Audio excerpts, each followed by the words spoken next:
ఈరోజు ఒంటింటి వేళలో మా ఆవిడ మామిడికాయ జీడిపప్పు కర్రీ చేసింది. మొన్న ఒక ఫంక్షన్‌లో తిన్నదంట. అప్పటినుంచి వండుతా అని ఈరోజు వండింది. ఎంత బాగుందంటే ఇప్పటినుంచి నేను అడగాలి తనని, మళ్ళీ ఎప్పుడు వండుతావు అని. అంత బాగుంది. అలా ఉంటది మరి నేను వండితే. సర్లే, ముందు రెసిపీ చెప్పు వాళ్ళకి. ఫస్ట్ 3 ఆనియన్స్ తీసుకుని ఎడ్జెస్ తీసి వాష్ చేసుకుని చిన్నగా కట్ చేసుకుని పక్కన పెట్టుకోండి. నెక్స్ట్ 3 పచ్చిమిర్చి తీసుకుని అవి కూడా కట్ చేసుకోండి. నేను 3 ఆనియన్స్‌కి 2 చిన్న సైజ్ మ్యాంగోస్ తీసుకున్నా. అండ్ ఆ మ్యాంగోస్ కూడా చిన్నగా కట్ చేసుకుని పక్కన పెట్టుకోండి. ఈ రెసిపీకి ఎక్కువ ఇంగ్రీడియెంట్స్ ఏం అక్కర్లేదు. తక్కువ ఇంగ్రీడియెంట్స్‌తోనే చాలా ఈజీగా అయిపోతది. నెక్స్ట్ ఒక ప్యాన్‌లో ఆయిల్ వేసి ఆయిల్ కొంచెం హీట్ అయ్యాక జీలకర్ర వేసుకోండి.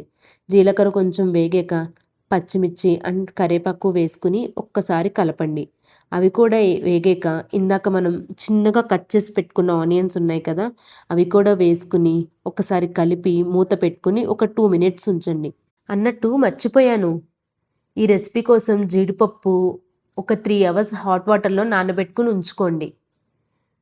ఇప్పుడు ఉల్లిపాయలన్నీ వేగాక మనం టేస్ట్‌కి సరిపడా ఉప్పు, పసుపు వేసుకుని ఒకసారి మళ్ళీ కలుపుకోండి. ఉప్పు మొత్తం కలిసేలాగా.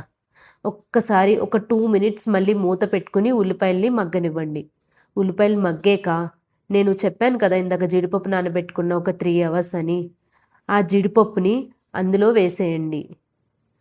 వాటర్ లేకుండా మొత్తం తీసేసి జీడిపప్పు మట్టికి అందులో వేసి ఒక 2 మినిట్స్ మూత పెట్టి మగ్గనివ్వండి.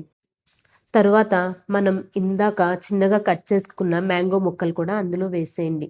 మ్యాంగో ముక్కలు కూడా అందులో వేసేసాక ఒక్కసారి కలుపుకొని మనకి టేస్ట్‌కి సరిపడా కారం కూడా వేయండి. కారం కూడా వేసాక ఒక్కసారి కలిపి మూత పెట్టి ఒక 2 మినిట్స్ మగ్గనివ్వండి.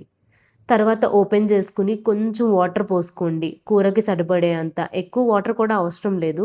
కొంచెం పోసుకుంటే చాలు. కొంచెం వాటర్ పోసుకొని ఒకసారి కలిపి మూత పెట్టి ఒక 5 మినిట్స్ మీడియం ఫ్లేమ్‌లో ఉంచేసి ఆఫ్ చేసి మూత ఓపెన్ చేస్తే మా ఆయన్ని ఇంప్రెస్ చేసిన టేస్టీ మామిడికాయ జీడిపప్పు కర్రీ రెడీ. కొంచెం కొత్తిమీర వేసుకొని దించేసుకోండి. వేడి వేడి అన్నంలో నెయ్యేసుకొని కర్రీ కలుపుకొని తింటే ఎంత బావుందో!